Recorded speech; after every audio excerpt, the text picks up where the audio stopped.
Moïse a demandé à Dieu de pardonner les péchés d'idolâtrie de son peuple. Par contre, Jésus-Christ n'a jamais demandé à Dieu de pardonner les péchés originels que l'humanité aurait hérité d'Adam et Ève.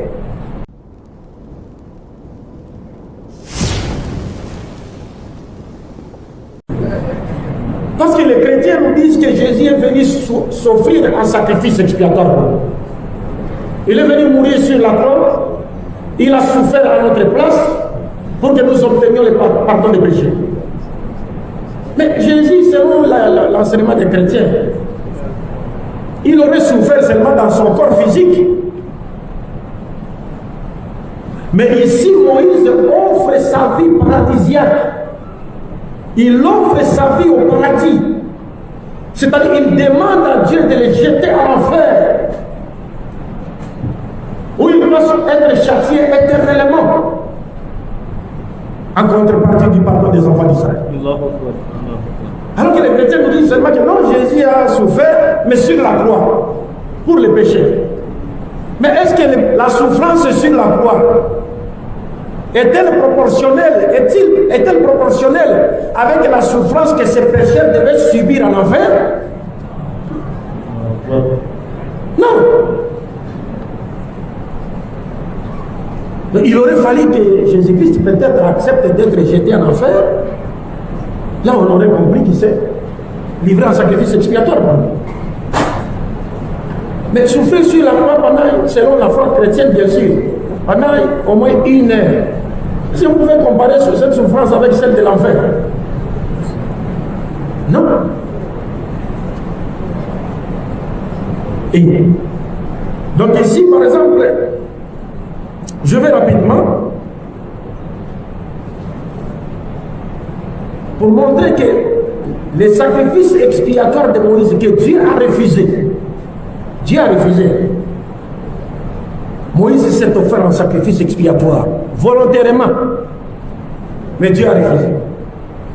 Mais Jésus, lui, ne s'est pas offert un sacrifice expiatoire. Ce sont les gens qui disent qu'il s'est offert un sacrifice. Mais lui-même ne s'est pas offert un sacrifice expiatoire. Parce que celui qui vient s'offrir un sacrifice expiatoire, il ne peut pas encore demander à Dieu de le sauver de la mort. Il a prié, il a pleuré, demandant à Dieu de le sauver de quoi? De la mort. C'est comme un commando suicide qu'on envoie une mission, mais il arrive sur le terrain, il rappelle encore sa base en disant non, moi j'ai peur, il faut que je rentre. Mais c'est un rebelle.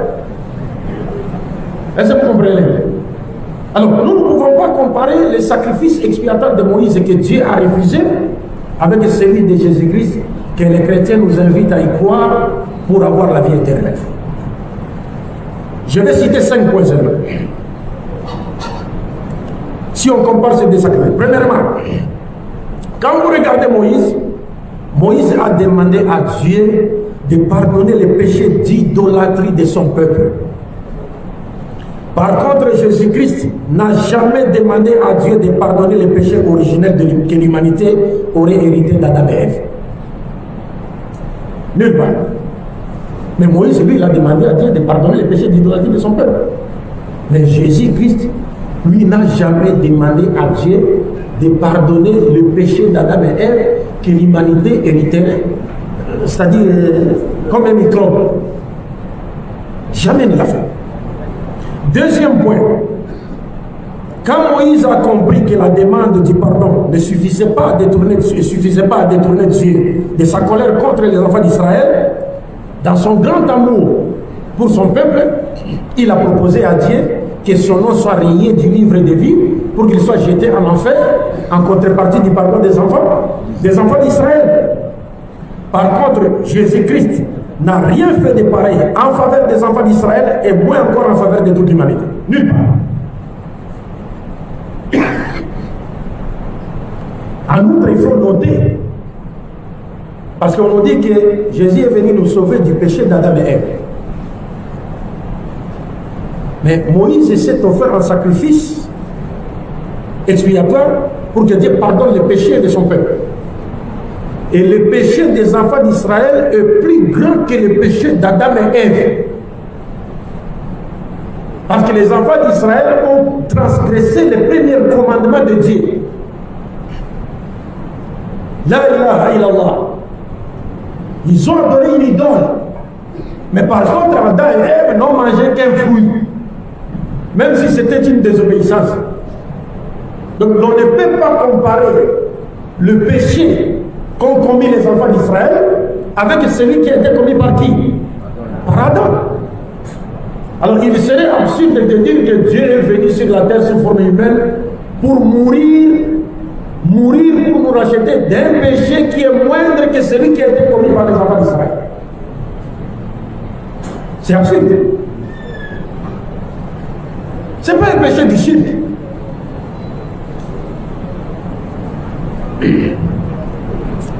Troisième point. Rappelez-vous que Moïse avait ouvertement accusé les enfants d'Israël d'avoir commis le péché d'idolâtrie. Puis avant de demander à Dieu de les pardonner ou encore de lui proposer d'être rayé du livre de vie en échange de leur pardon, Moïse a d'abord reconnu le péché de son peuple devant Dieu. Et enfin, Moïse s'est volontairement offert un sacrifice expiatoire afin d'obtenir de Dieu le pardon du péché d'Israël. Par contre, Jésus-Christ n'a ni confirmé l'existence du péché originel et transmissible d'Adam et Ève, ni accusé l'humanité de l'avoir hérité d'Adam et Ève, mais aussi Jésus-Christ n'a jamais déclaré être venu mourir sur la croix, mourir pour toute l'humanité afin de nous racheter du prétendu péché héréditaire d'Adam et Ève.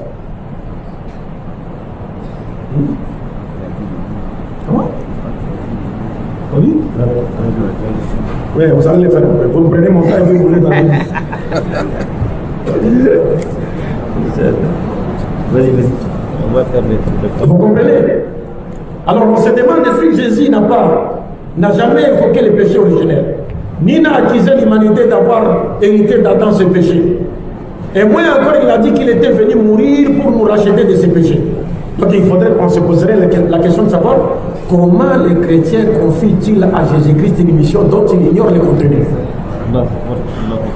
C'est-à-dire qu'on lui confie une mission, mais il ignore le contenu de la mission. Il ignore le but de la mission. C'est absurde. Quatrièmement,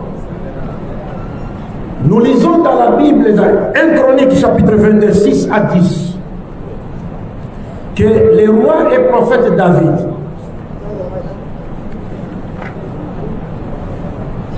a voulu bâtir un temple à l'honneur de Dieu. David. Mais la Bible nous dit que Dieu lui a interdit de bâtir un temple à son honneur. Pourquoi? Parce que David aurait versé Nabi Daoud donc, il aurait versé beaucoup de sang lors de ces guerres. Nabi Daoud aurait versé beaucoup de sang lors de ces guerres, selon la Bible. C'est pourquoi quand il a voulu construire un temple à l'honneur de Dieu, Dieu lui a dit non, tu ne peux pas me construire un temple parce que tu as versé beaucoup de sang. Mais il te naîtra un fils, Salomon sera son nom.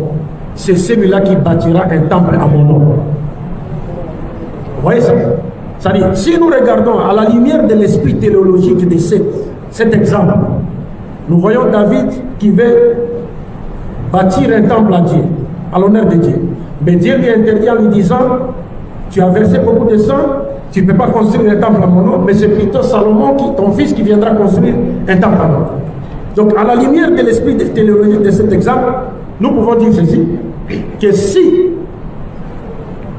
la mort de Jésus-Christ sur la croix était le seul moyen du salut de l'humanité, Dieu aurait dit à Moïse, c'est-à-dire quand Moïse a dit à Dieu, Seigneur, efface mon nom du livre de vie que tu as écrit en échange du pardon des enfants d'Israël, Dieu non seulement lui aurait refusé cela, comme il a refusé d'ailleurs, mais il aurait aussi appris à Moïse, il aurait aussi dit à Moïse que non, Moïse, toi tu ne peux pas t'offrir un sacrifice expiatoire pour les péchés des gens, mais ce rôle est plutôt dédié à qui?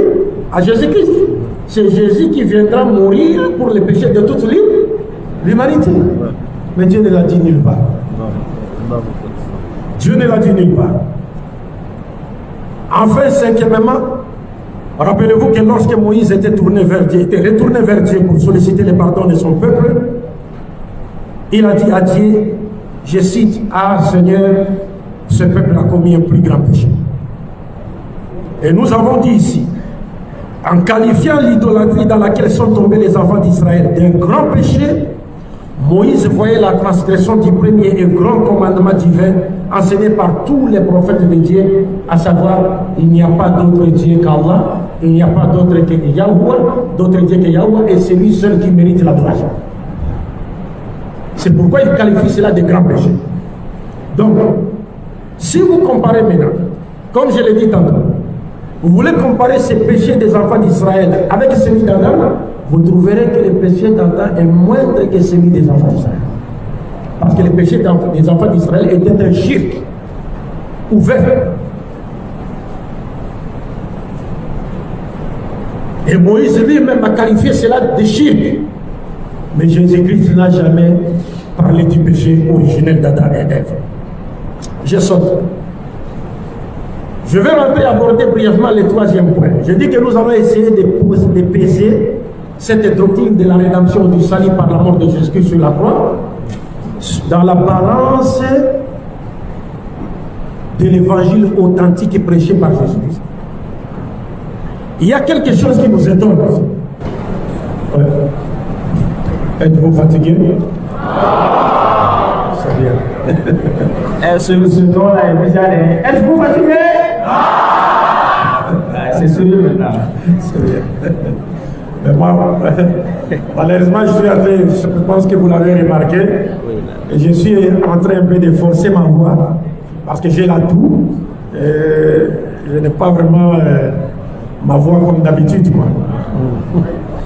Alors bref, ce que je vais dire ici, parce que nous avons dit que dans le troisième point, nous allons essayer de peser cette doctrine dans l'apparence de l'évangile authentique de Jésus-Christ. Et les points que je vais vous soumettre ici, n'ayez pas peur de les soumettre à un chrétien, car il n'aura pas de réponse à vous donner. Mais nous espérons qu'en comprenant ces points, Dieu les guidera, Inch'Allah. C'est cela notre souhait.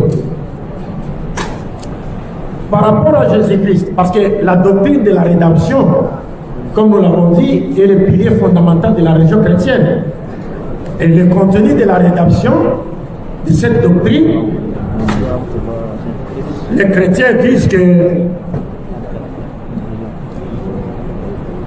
les chrétiens mettent cela au centre de la mission de Jésus-Christ. C'est-à-dire que Jésus est venu pour s'offrir en sacrifice expiatoire afin de nous sauver du péché originel et transmissible d'Adam et Ève. Voilà la mission qu'on lui confie. Mais à notre grande surprise, Jésus-Christ n'a jamais fait allusion au prétendu péché héréditaire d'Adam et Ève dont les humains seraient souillés à naissance. Il n'a jamais fait allusion à ça. Jésus ne s'est jamais présenté comme étant le rédempteur venu racheter l'humanité de ses prétendus crimes héréditaires. Jésus n'a jamais dit que c'est le péché d'Adam et Ève qui est la principale cause de sa mission. Jésus n'a jamais dit que le péché commis par Adam et ses descendants exigeait une victime expiatoire et qu'il serait Dieu lui-même revêtu de la nature humaine ou encore le Fils unique de Dieu venu sur la terre pour nous racheter de ses péchés. Et enfin, Jésus-Christ n'a même pas mentionné une seule fois les noms d'Adam et Ève dans ses discours. Pas une seule fois Jésus n'a mentionné leur nom.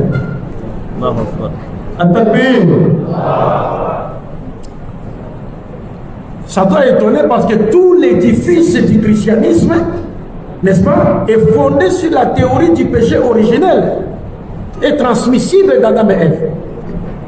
Et si on nous dit que c'est à cause de ce péché, comme il était impardonnable, et que Dieu seul a trouvé la solution pour le pardon de ses péchés, il serait venu lui-même sous forme humaine à la personne de Jésus, où il a envoyé son fils à la personne de Jésus-Christ pour venir souffrir sur la croix et se faire tuer par ses propres créatures afin que nous obtenions le pardon de ses péchés. Mais à notre grande surprise, Jésus n'a jamais parlé de ses péchés dans son évangile, et moins encore il n'a cité nommément les noms d'Adam et Ève. Nulle part. C'est comme si on lui confie une mission, comme je l'ai dit, que lui-même ignore. Parce que c'est absurde. Alors, or, comme nous le savons et comme je l'ai dit, c'est cette doctrine de la rédemption qui a engendré toutes les autres doctrines fondamentales du christianisme. Donc elle est plus qu'importante. Donc il fallait quand même que Jésus-Christ fasse allusion à cela. Mais jamais Jésus n'a fait allusion à cela. N'a évoqué cela. Donc le silence de Jésus-Christ sur la nature transmissible ou héréditaire du péché originel d'Adam et Ève suffit comme preuve de la nullité de cette doctrine du salut par sa prétendue mort expiatoire sur la croix. Car en réalité, c'est Paul qui a inventé la doctrine du salut par la mort de Jésus-Christ sur la croix, comme l'a reconnu l'Église catholique romaine. Ce n'est pas Jésus-Christ qui a enseigné la doctrine de la rédemption par sa mort, mais c'est Paul qui a enseigné la doctrine du salut par la mort de Jésus-Christ sur la croix. Et ça, l'Église catholique romaine l'a reconnu. Et nous lisons dans l'article 403 du catéchisme de l'Église catholique romaine, nous lisons clairement ceci, je cite: à la suite de Saint Paul, l'Église a toujours enseigné que l'immense misère qui opprime les hommes et leur inclination au mal et à la mort ne sont pas compréhensibles sans leur lien avec le péché d'Adam. Et le fait qu'il nous a transmis un péché dont nous naissons tous affectés. Fin de citation. Vous comprenez ça? L'Église dit à la suite de Paul.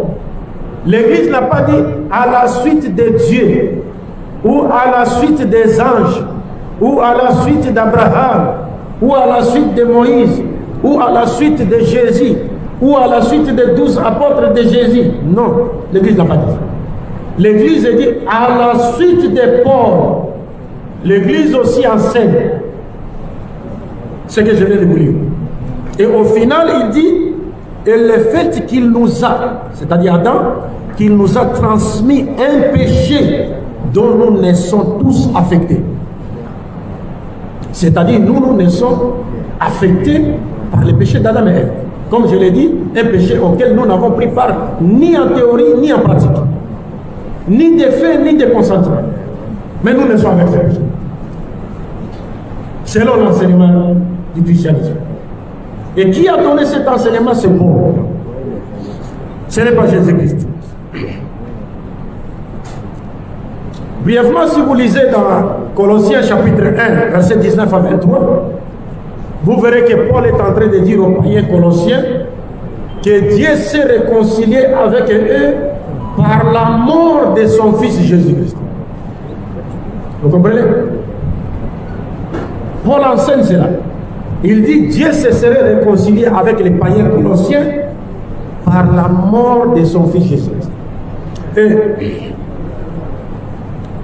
dans Romains chapitre 3, verset 25, Paul dit encore que Jésus-Christ est celui que Dieu a destiné par son sang, c'est-à-dire par sa mort sur la croix, à être, pour ceux qui croiraient, victime propitiatoire. C'est toujours Paul. Donc Paul nous montre que Jésus est venu pour mourir sur la croix. C'était ça sa mission. Alors que Dieu n'envoie jamais ses prophètes pour se faire tuer. Dieu envoie ses prophètes pour qu'ils transmettent sa parole. La mort, c'est quelque chose qui leur avait été réservé par des incrédules qui n'ont pas accepté la lumière dont les prophètes étaient dépositaires et transmetteurs. Mais Dieu n'envoie jamais ses prophètes pour se faire tuer. Dieu sait que lorsqu'il envoie ses prophètes, tel sera tué, tel sera tué. Mais Dieu ne les envoie jamais pour se faire tuer. Mais Paul dit ici, Dieu a destiné Jésus-Christ par son sang, donc par sa mort, pour qu'il soit quoi? Victime et propitiatoire pour ceux qui croiraient. Et puis, dans Romains chapitre 5, versets 9 à 10, Paul renchérit sa doctrine de la rédemption par la mort de Jésus-Christ en affirmant que nous avons été réconciliés avec Dieu par la mort de son Fils Jésus-Christ. C'est-à-dire, au final, tous les savants chrétiens affirment que par ces déclarations, les déclarations que auquel nous avons fait allusion ici de Paul, il dit par cette déclaration, Paul était en train d'enseigner clairement la doctrine du salut par la mort de Jésus-Christ sur la croix, qui est le pilier fondamental du christianisme. Vous comprenez? Donc ce n'est pas Jésus qui l'a enseigné. La preuve que Jésus ne l'a pas enseigné se trouve dans Matthieu chapitre 21, verset 31 à 46. Je me résume à l'extrême.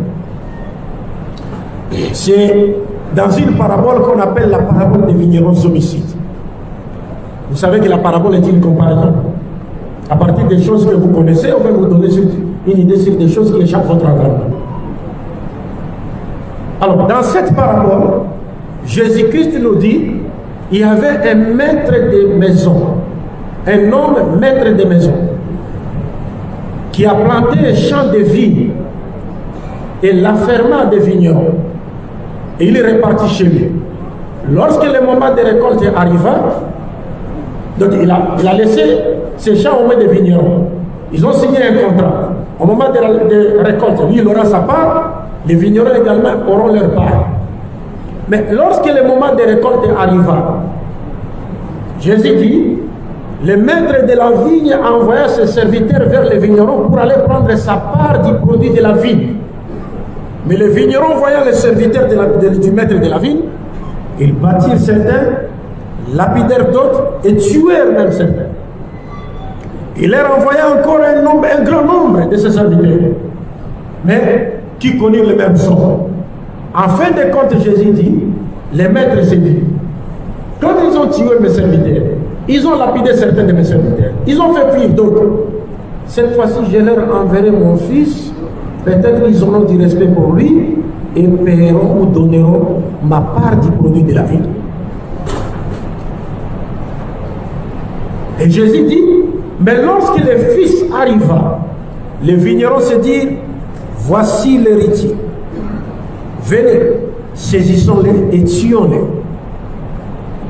Et ils se saisirent du fils du maître de la vigne, les tuèrent et les jetèrent hors de la vigne. Et Jésus demanda à son auditoire, que fera le maître de la vigne à ses vignerons lorsqu'il viendra? Et l'auditoire de lui répondre en disant, il fera périr misérablement ces misérables, et il prendra la vigne, la fermera à d'autres vignerons qui lui donneront sa part du produit de la vigne au temps de la vente. Regardez ça. C'est une parabole qui est facile à comprendre. Jésus dit, il y avait un homme maître de maison qui planta un champ de vigne. Cet homme maître de maison qui planta un champ de vigne représente Dieu. C'est une parabole. Ça représente Dieu. Il dit, il a planté un champ de vigne, l'afferma des vignerons. La vigne qu'on a donnée aux vignerons symbolise la loi que Dieu a donnée aux enfants d'Israël à travers Moïse.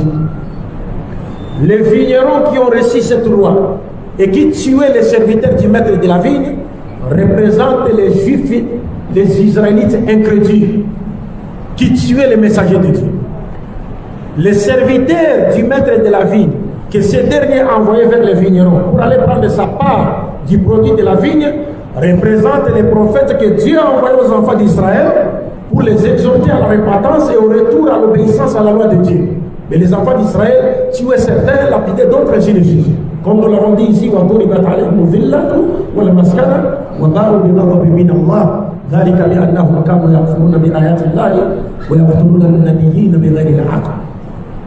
ils tuaient les messagers de Dieu. Mais suivez maintenant, en fin de compte, Jésus-Christ dit, en fin de compte, cet homme maître de maison leur envoya son fils. Il dit, peut-être ils auront du respect pour mon fils et donneront ma part. Et ce fils représente Jésus-Christ. Et c'est là où beaucoup de chrétiens se sont trompés pour dire, comme Jésus est appelé fils du maître de la vie dans la parabole, et que le maître de la vie est Dieu, lui il est appelé fils, donc Jésus est fils de Dieu. Pourtant la parabole appelle l'homme, celui qui représente Dieu dans la parabole, on l'a appelé, Jésus a dit, il y avait un homme, maître des maisons. Donc les chrétiens disent Jésus est fils de Dieu, mais ils ne peuvent pas dire que Dieu est un homme. Parce que la parabole dit qu'il y avait un homme maître de maison. Et cet homme représentait Dieu. Mais les chrétiens ne peuvent pas dire que Dieu est un homme. Parce que Dieu lui-même dit dans la Bible, je ne suis pas un homme, je ne suis pas un fils de l'homme. Alors si Dieu n'est pas un homme, il n'est pas un fils de l'homme, pourquoi voulez-vous qu'il ait un enfant être humain? Parce que Dieu a créé même les anges, ils ne se marient pas, on ne les donne pas en mariage, ils n'ont pas de sexe, ils n'ont pas besoin d'avoir des enfants.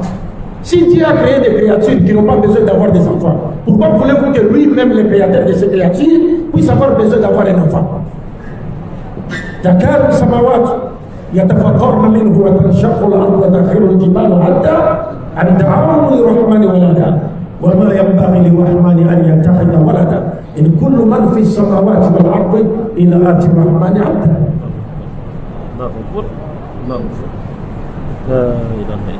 C'est pourquoi Dieu dit dans le hadith Qudsi, Shatamani ibn Adam. Le fils de l'homme m'a insulté. Et son insulte envers moi consiste à dire, j'ai un enfant, alors que je suis As-Samad, Al-Ahad As-Samad. Je n'ai pas été engendré, et je n'engendre pas, et nul n'est égal.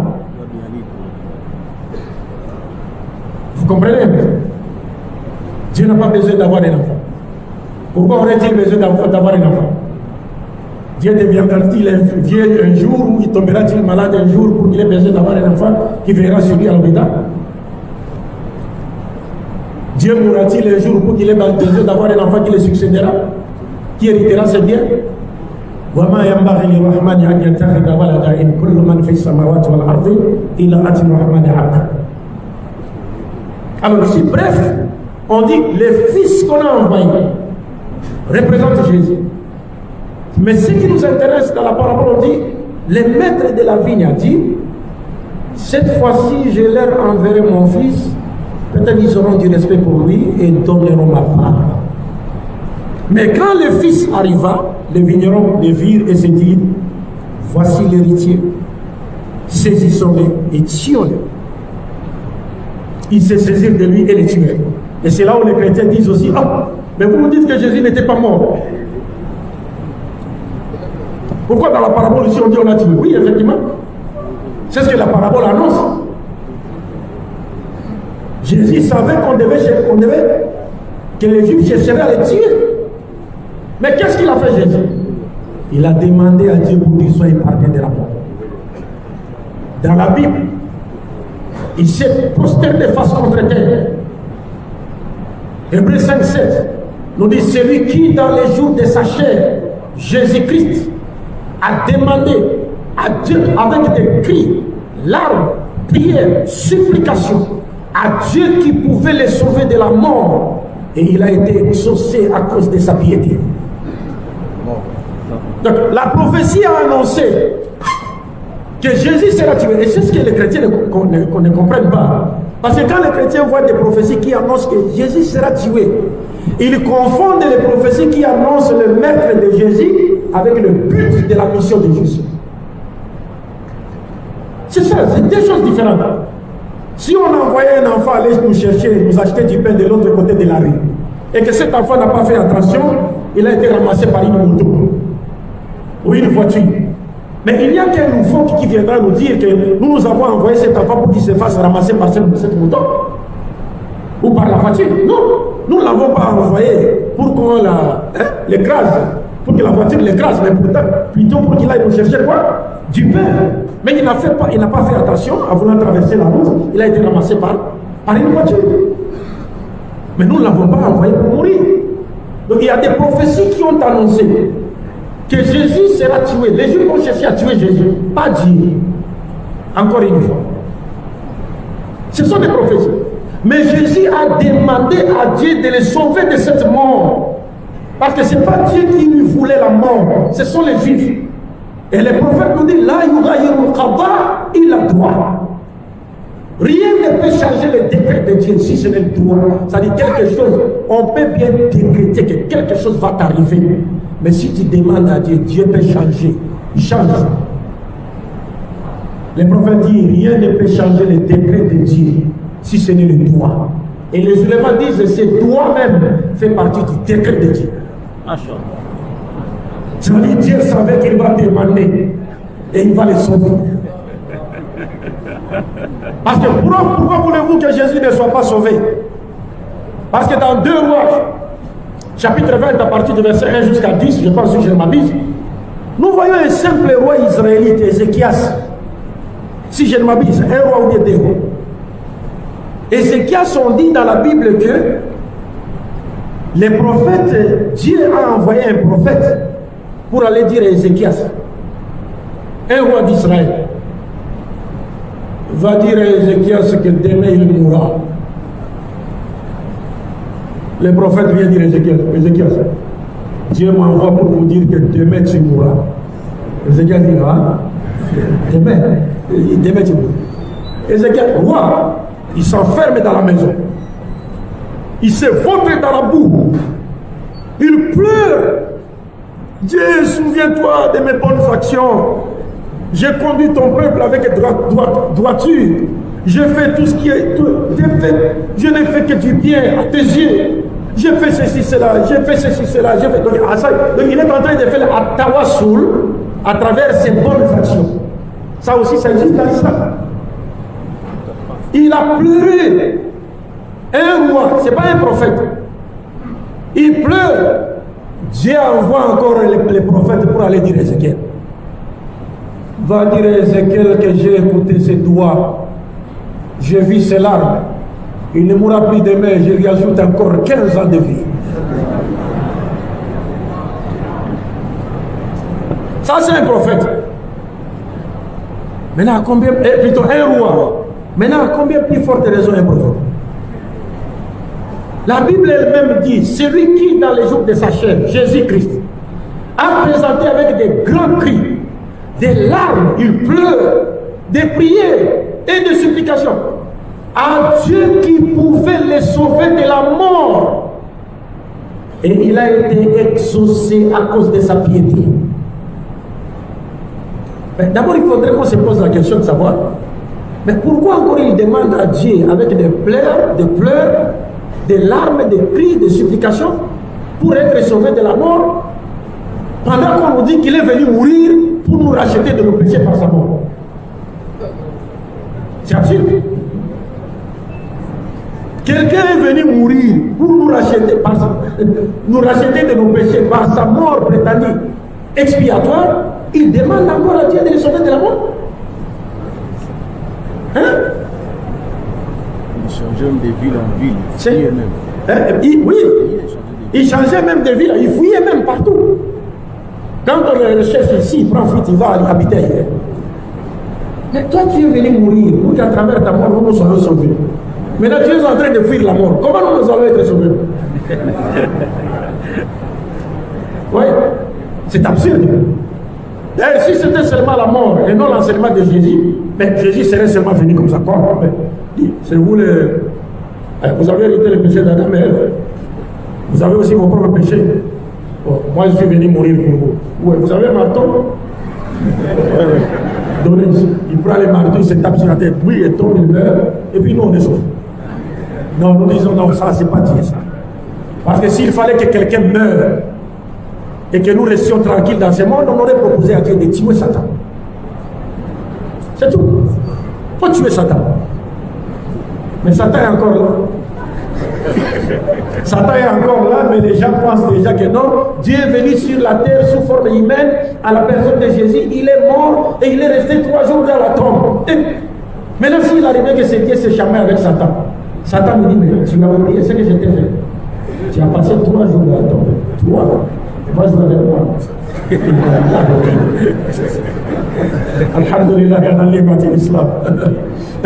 Donc vous comprenez, ce qui nous intéresse ici, il y a une seule partie qui nous intéresse. Jésus dit, les maîtres de la vie nous dit, je leur enverrai mon fils. Peut-être ils auront du respect pour lui et donneront ma part. Mais lorsque le fils qui représente Jésus arriva, les vignerons dirent, voici l'héritier, saisissons-le et tuons-le. Mais on se pose la question, est-ce que les maîtres de la vigne a-t-il envoyé son fils pour aller se faire tuer par les vignerons ou pour aller prendre sa part du produit de la vigne? Hein? Prendre sa part. Est-ce que vous comprenez ça? Le maître de la vigne a envoyé son fils pour aller prendre quoi? Sa part, et non pour aller se faire tuer. Or, le fils représente Jésus. Si le fils représente Jésus dans la parabole, et qu'il a donc été envoyé par Dieu, non pas pour aller se faire tuer par les vignerons, mais plutôt pour aller prendre la part du maître de la vie de Dieu, c'est-à-dire pour exhorter les enfants d'Israël à la repentance et à l'observation de la loi divine, qui était donc la part de Dieu, parce que l'observation de la loi va produire la piété que Dieu attend de nous sur le plan vertical et horizontal. Pourquoi le christianisme est-il fondé sur la mort de Jésus lorsque Dieu ne l'a jamais envoyé pour se faire tuer? Pourquoi? Parce que Jésus-Christ dit même aux Israélites, dans Jean 8, 37 à 40, ou à 44, il dit aux Israélites, pourquoi cherchez-vous à me faire mourir? Moi, un homme qui vous ai dit la vérité que j'ai entendue de Dieu. Cela, Abraham ne l'a pas fait. Parce que les Juifs se disaient, nous sommes enfants d'Abraham, enfants d'Abraham. Mais Nabi Issa leur dit, mais Abraham n'a jamais cherché à tuer quelqu'un qui lui disait des vérités qu'il a entendues de Dieu. Pourquoi cherchez-vous à me faire mourir? Moi, un homme qui vous dit la vérité que j'ai entendue de Dieu. Et Jésus de poursuivre en disant, vous ne voulez qu'accomplir l'œuvre de votre père, le diable, qui était meurtrier dès le commencement. Chercher à tuer Jésus est synonyme de vouloir accomplir, non pas l'œuvre de Dieu, mais l'œuvre de qui? Du diable. Maintenant, comment voulez-vous qu'une œuvre que le Christ, Jésus-Christ, qualifie de diabolique, de satanique, soit devenue le moyen du salut de l'humanité? Dans Jean chapitre 19, verset 11, Jésus dit à Pilate, malheur à l'homme, il dit ceci, c'est pourquoi je te dis, Pilate, celui qui me livre à toi a commis un plus grand péché. Donc on a livré Jésus à Pilate pour qu'il soit tué. Alors mais Jésus dit à Pilate, celui qui me livre à toi a commis un plus grand péché. Jésus n'a pas dit celui qui me livre à toi a commis un péché. Ou celui qui me livre à toi a commis un grand péché. Mais il dit celui qui me livre à toi a commis un plus grand péché. Comment Jésus peut-il dire encore à Pilate que celui qui le livre à lui pour qu'il soit tué, afin que nous soyons sauvés, que celui-là a commis un plus grand péché? Comment? Au lieu de dire celui qui me livre à toi a rendu un grand service à l'humanité, parce que par ma mort, l'humanité sera sauvée. Mais lui, il dit encore, celui qui me livre à toi a commis un plus grand péché. Comment expliquer? Et comment un acte que le Christ qualifie de plus grand péché est devenu le moyen du salut de l'humanité? Est-ce qu'un péché peut purifier un autre péché? Non. Voyez. Et vous allez voir même selon la Bible. Selon la Bible, on nous dit que lorsque Jésus-Christ n'a pas c'était sur la croix, selon la Bible, il a dit quelque chose à dire. Il a dit quoi? On dit sur la Bible, sur la croix, Jésus a dit, Père, pardonne-leur, car ils ne savent pas ce qu'ils font. Donc Jésus demande à Dieu de pardonner ceux qui étaient en train de vouloir le faire quoi? Les tuer. Père, pardonne-leur, car ils ne savent pas ce qu'ils font. Au lieu de dire, Père, bénis-les, car ils viennent de rendre un grand service à l'humanité. Par ma mort, l'humanité sera sauvée.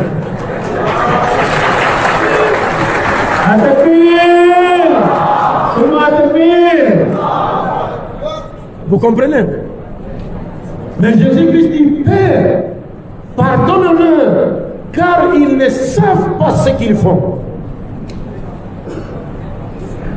Il demande à Dieu de pardonner ses bourreaux.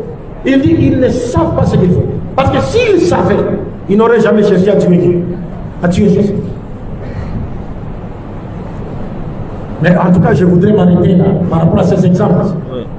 Alors bref, je vous rappelle encore donc que Paul dit, Dieu s'est réconcilié avec l'humanité par la mort de qui?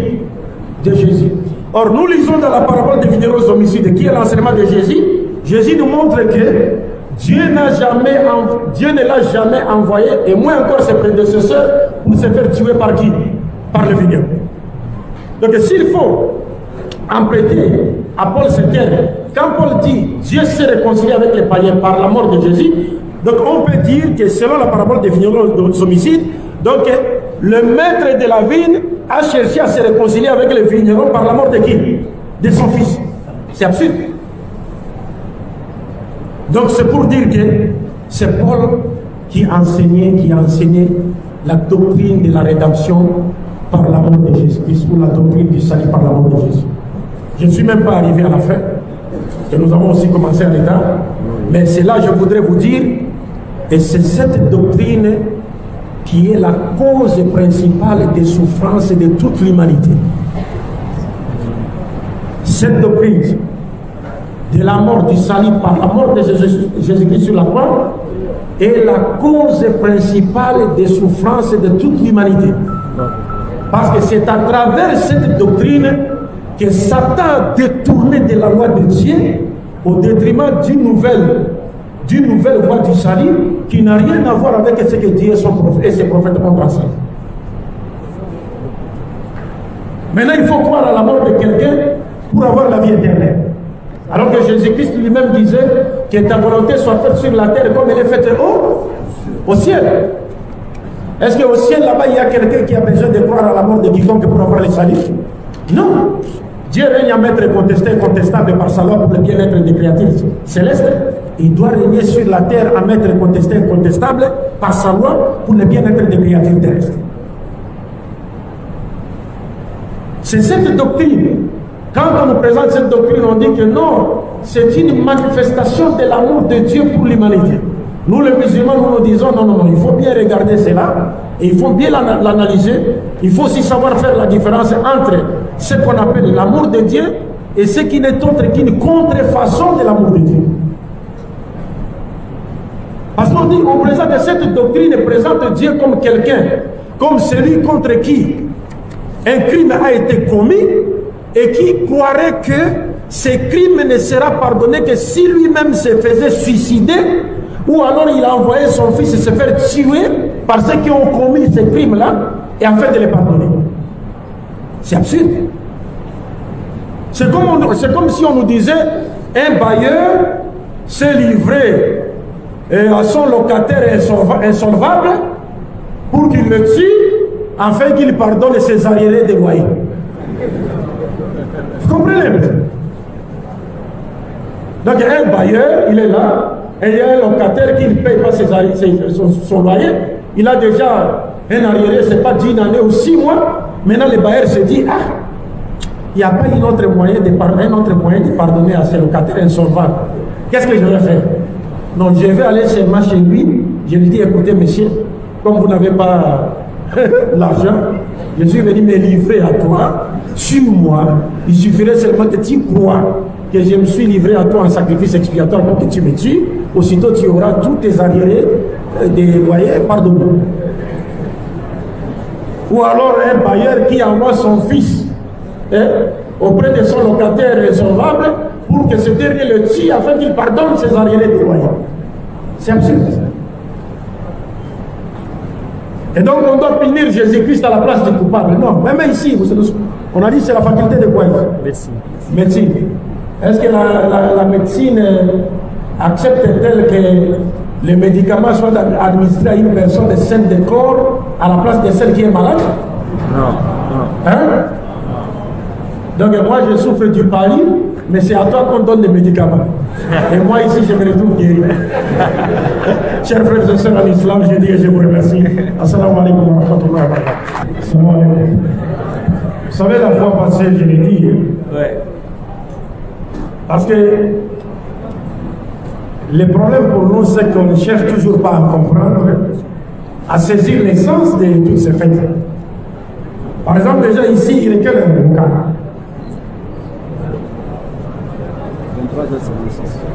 23h56 minutes. Donc dans quelques minutes, il sera minuit.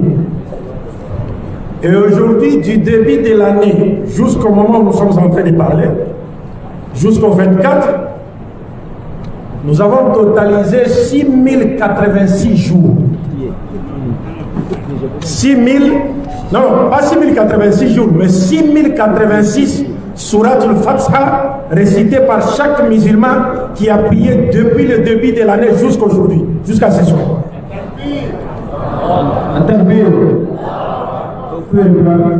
C'est-à-dire, du début de l'année, parce que je pense que cette année a 365 jours. L'année passée avait 366 jours. Donc jusque-là, nous avons consommé au moins 358 jours. Or, en 358 jours, chaque jour, nous récitons 17 fois la sourate Al-Fatiha. 17 fois chaque jour, sans compter les prières surérogatoires. Je parle seulement des prières obligatoires.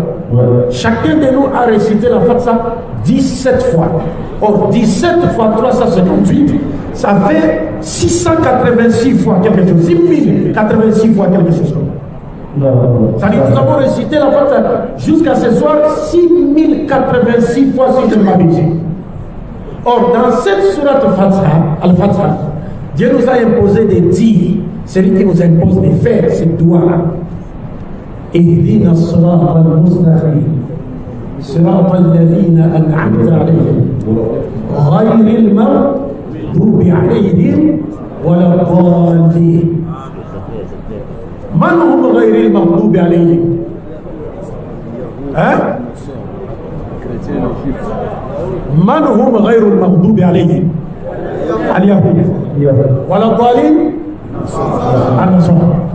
C'est-à-dire, nous demandons à Dieu 6086 fois jusqu'à ce soir de ne jamais nous laisser suivre les chemins de Ghayril Maghdubi alayhim wala ddallin.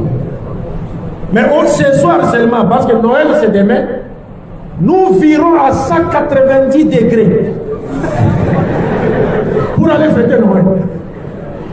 Après avoir demandé à Dieu 6086 fois de ne jamais nous laisser suivre ces gens-là dans les égarements, mais à la veille seulement, on vire de 190 degrés pour aller fêter une fête qui est interdite par Allah. Une fête qui constitue une insulte à Allah. Parce que comme nous l'avons dit, pour certains, les jours de la fête de Noël, nous quand on était à l'école, à l'époque, l'école primaire chez les catholiques et les protestants, j'étudiais d'abord l'école primaire chez les catholiques, il y avait un chant là, un cantique qu'on chantait. Il est le divin enfant. On nous faisait chanter ça. C'est-à-dire, l'enfant qui vient de Dieu, vient de faire quoi? De l'être. Donc Dieu a un enfant. Or Dieu dit dans les hadiths Qudsi, Shataman ibn Adam. Ibn Adam m'insulte. Il insulte Dieu en disant quoi? En disant que Dieu a un enfant. Le prophète a dit quoi, le prophète? Si Dieu demande au prophète sur la Zukhruf de dire que si Dieu avait un enfant, Mohammed serait le premier à adorer cet enfant. Allahu Akbar, Allahu Akbar. Mais Dieu n'a pas d'enfant. Donc quand toi tu vas célébrer cette fête, qui signifie pour certains, c'est le jour où Dieu a manifesté son amour pour l'humanité en envoyant son Fils unique. Donc quand tu vas célébrer cette fête, c'est-à-dire tu crois que Dieu a un fils. Par conséquent, tu remets en cause les versets du Coran, la mialite ou la mioulade.